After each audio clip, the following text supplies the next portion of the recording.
we bring you the economics, science and culture behind what we eat and drink.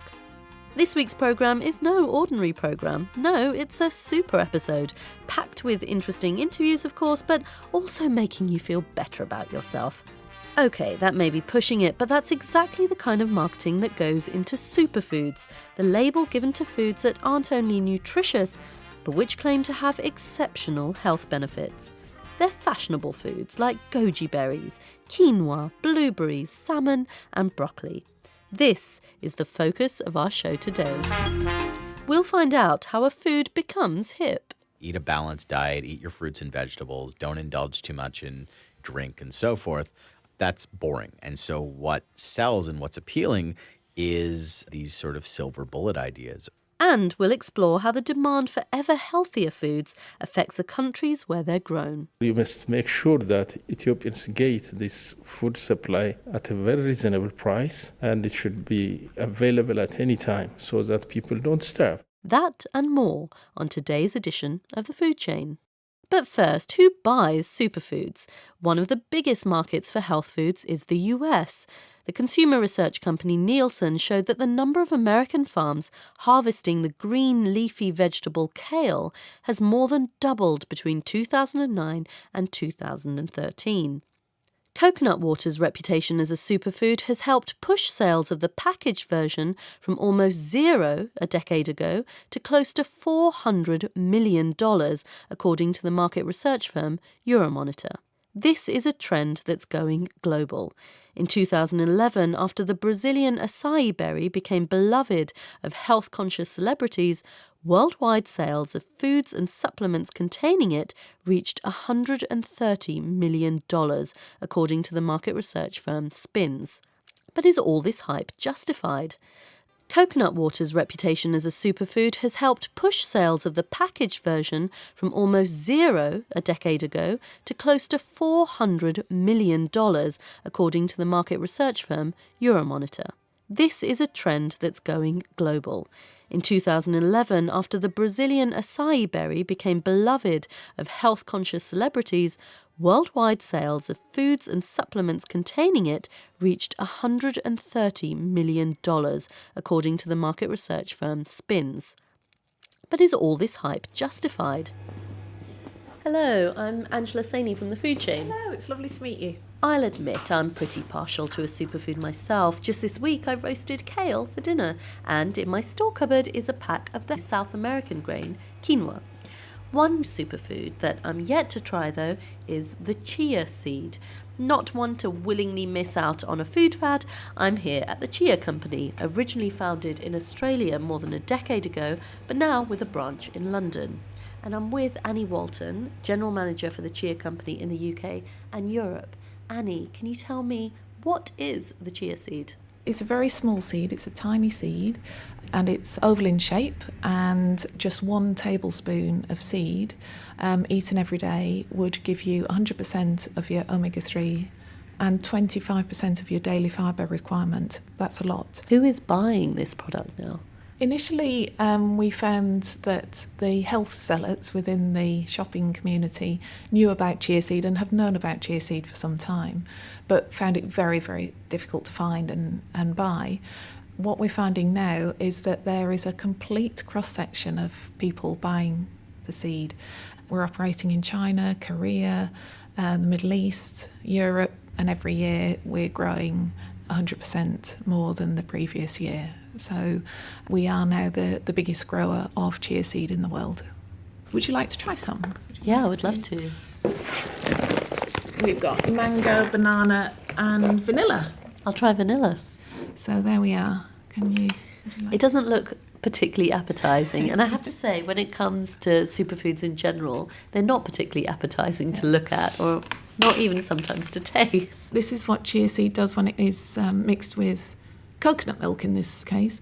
So it turns into a sort of gel-like consistency, and that's because each seed is swelling to 16 times its size. It looks like rice pudding almost.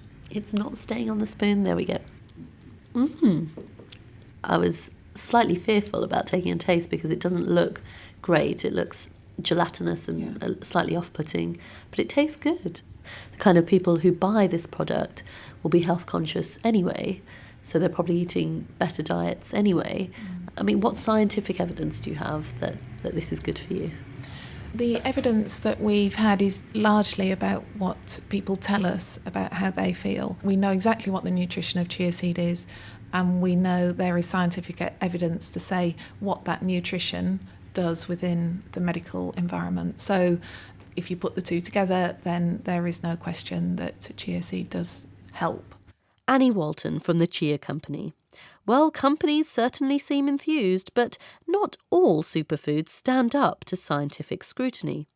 In 2007, the European Union became so concerned by the number of products being described as superfoods that it passed a ban on the label unless it has a specific, authorised health claim.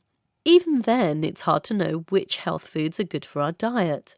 Recent years have seen claims that eating beetroot, for instance, can mildly improve athletic performance, and that antioxidants in blueberries and blackcurrants can fight off heart disease and cancer.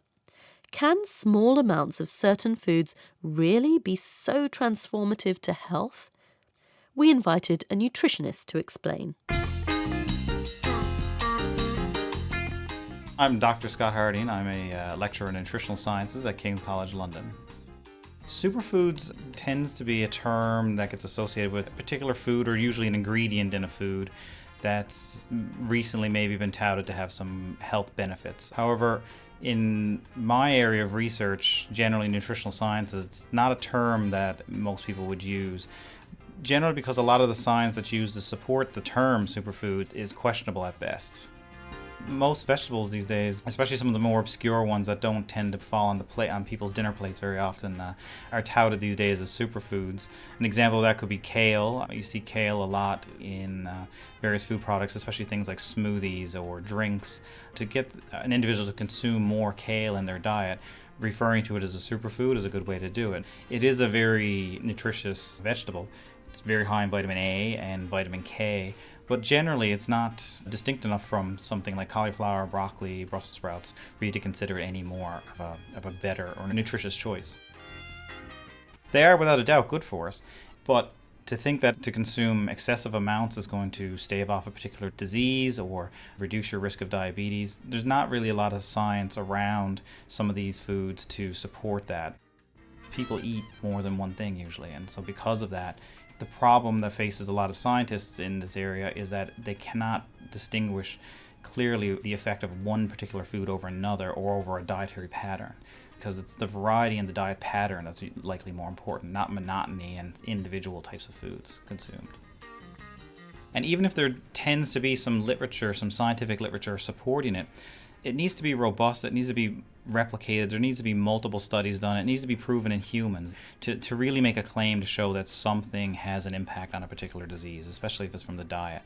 It took nearly 30 years to come to the conclusion that diets high in saturated fats were contributing to coronary heart disease, and that maybe reducing saturated fats in the diet would reduce coronary heart disease incidences. A single study done by a single individual or a single lab group in cell culture or in an animal model doesn't necessarily indicate that this particular food would have that same effect in humans.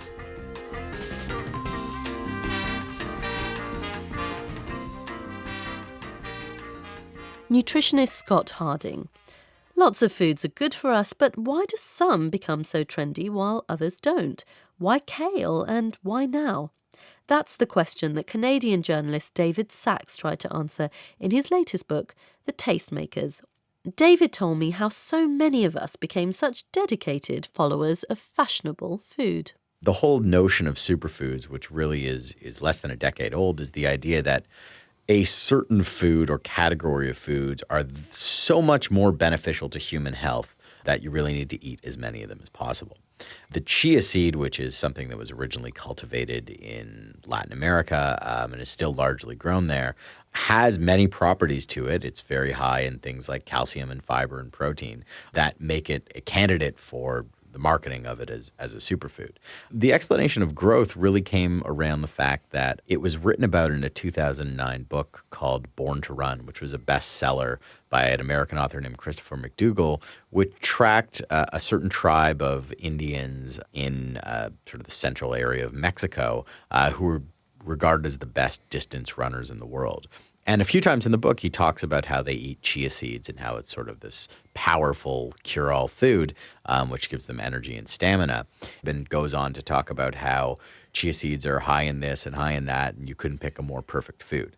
And again, in certain health circles, for example, in circles of people who are marathon runners, people in that community really picked up on it and started eating chia seeds, and companies began promoting chia seeds at marathon events and different fitness races. And it worked its way through that community to eventually come out to the sort of broader community of eaters and people who are health conscious. What seems so interesting about superfoods from what you're saying is that it's not just that they may have health benefits, they may or they may not, but the fact that they get appropriated by fashion and celebrities and then turned into something quite extraordinary, something they wouldn't otherwise never have been. How does that happen, and why are we so taken in by celebrities endorsing a food? I think because the notions of what to eat healthy are relatively static. Eat a balanced diet, eat your fruits and vegetables, don't indulge too much in sweets and drink and so forth, and get some exercise. But that's boring, and it's a difficult thing for a lot of people to do. And so what sells and what's appealing is these sort of silver bullet ideas around different ingredients or different diets. Oh, you have trouble sleeping, you have trouble getting pregnant, you're lazy. Well, the problem is gluten or dairy, or you're not getting enough antioxidants in your diet or so forth.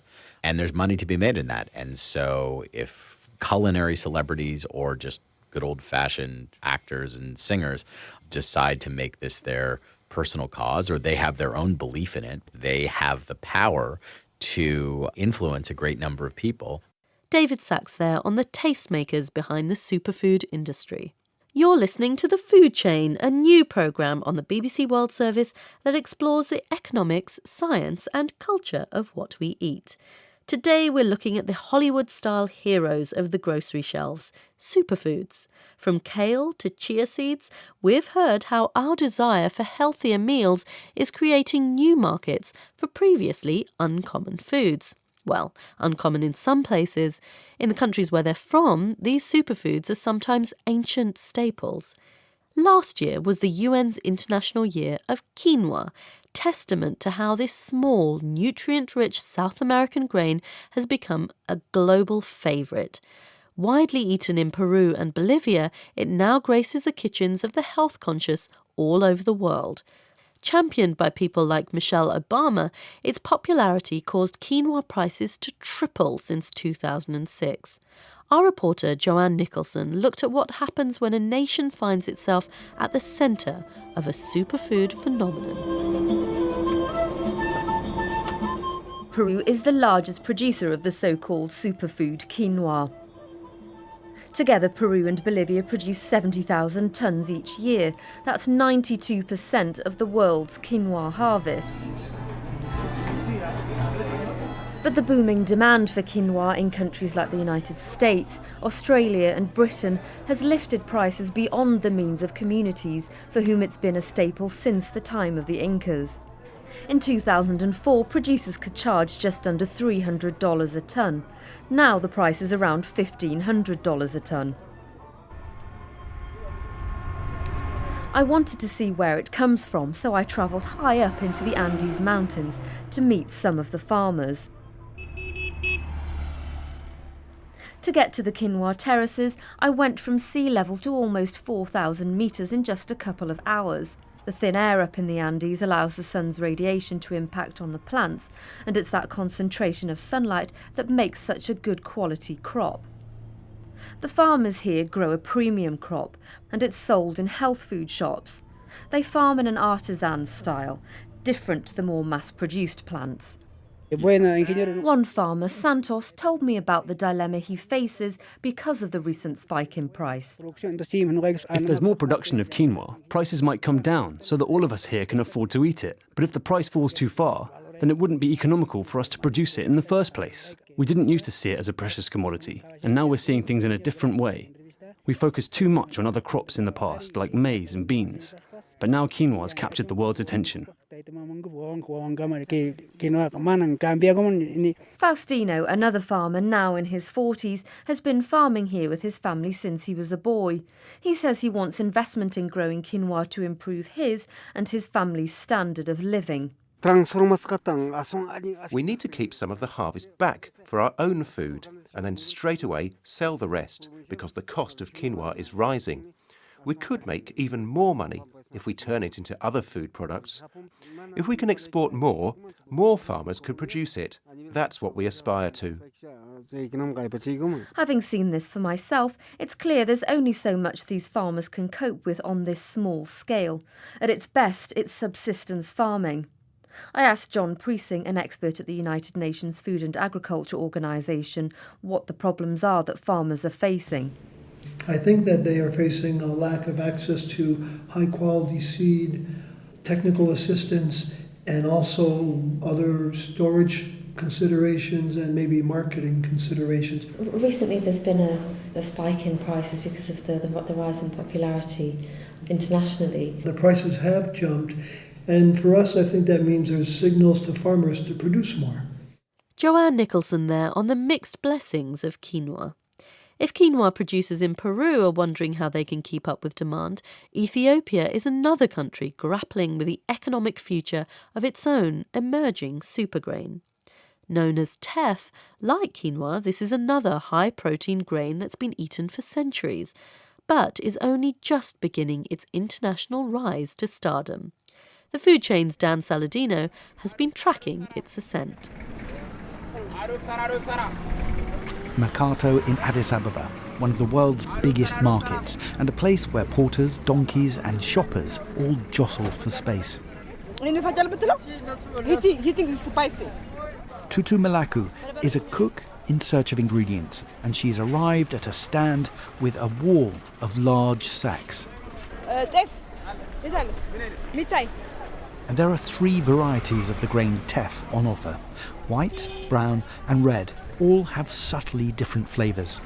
I remember when I grew up, most rich people they will have the white one, and but now the popular one is the red one. It's very fine, yeah, but it's good for you, the iron. You know, they said if you drop one, you can't find them. Which is so true. Teff is the smallest of grains. I have some white teff here in my hand, and it's as small as poppy seeds and looks like sand. This humble-looking grain was grown in the Ethiopian highlands, the region north of Addis Ababa, long before recorded history. And if you were standing in a field of teff right now, you'd see a silvery grass so fine that it ripples in the wind. It's highly productive and in Ethiopia, highly prized.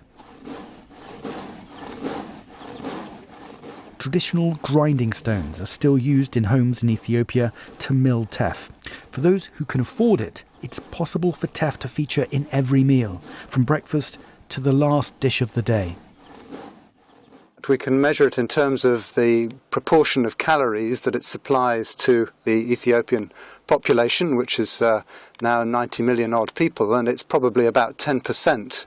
James Copestake is Professor of International Development at the University of Bath, and as he explains, teff is so important to food security in Ethiopia, an export ban is currently in place. This grain isn't allowed to leave the country. You've got an economy, Ethiopia, which historically very poor but growing very, very fast. We've got towns like Addis now pushing 4 million people.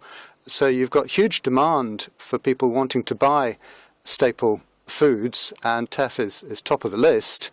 The reversing of the policy, making teff available onto world markets, you can imagine how it might play in the local press if people are complaining about the price of their favourite product.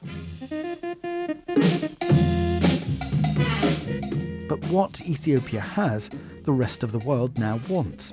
Just over 30 years ago, a pioneering farmer in the northwest of America came across the grain and started to plant his own fields of the fine silvery grass. Cynthia Harriman is a director of America's Whole Grains Council. Teff was first brought to this country in around 1981 by Wayne Carlson, who now runs the Teff Company.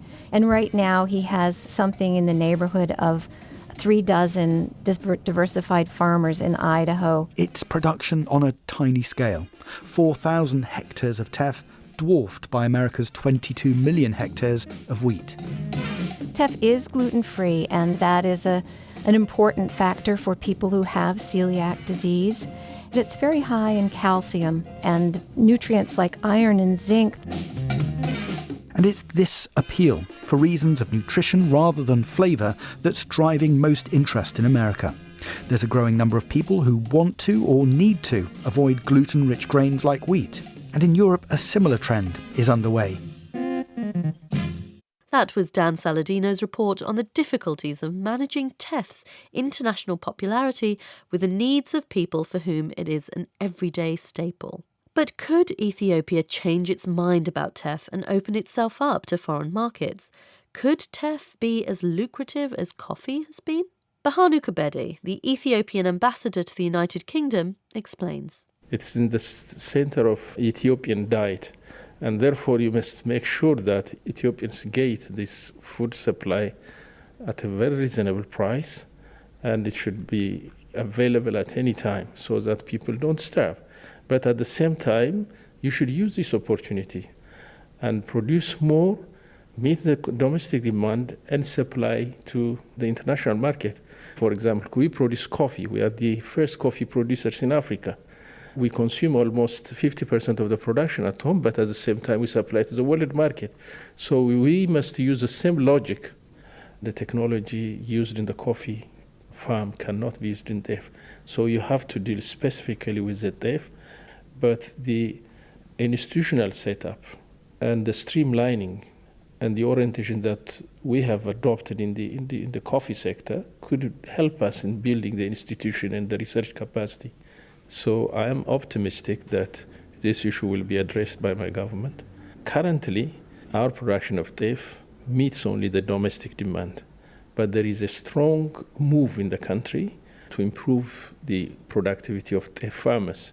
So why not we develop some sort of a mechanism where we can address our domestic demand at the same time meet the international demand. That was Bahanu Kabede. Today it's teff, tomorrow it's another superfood. As more and more food products from the developing world catch the attention of rich, health-conscious consumers, what should these countries be doing when their favourite crop finds itself in fashion? Professor Douglas Gollin, a developmental economist at Oxford University, talks about the risks countries face when they choose to invest in their faddish superfood. The way I would typically think about this is to distinguish between foods that are perishable and non-perishable, first of all, and foods that are staple foods and non-staple foods. For example, if you had a country which was experiencing an export boom in asparagus, you'd worry a little bit about the risk that the country faced if they were exposed to a sudden boom which drove everybody to plant acres and acres of asparagus, followed by a bust. You can only eat so much. There's not an infinite international market for it, and you could be left in a very vulnerable position. I think you worry much less about these indigenous grains. For one thing, if the international demand falls suddenly, the material that's been produced is storable, it's non-perishable largely, and people will eat it.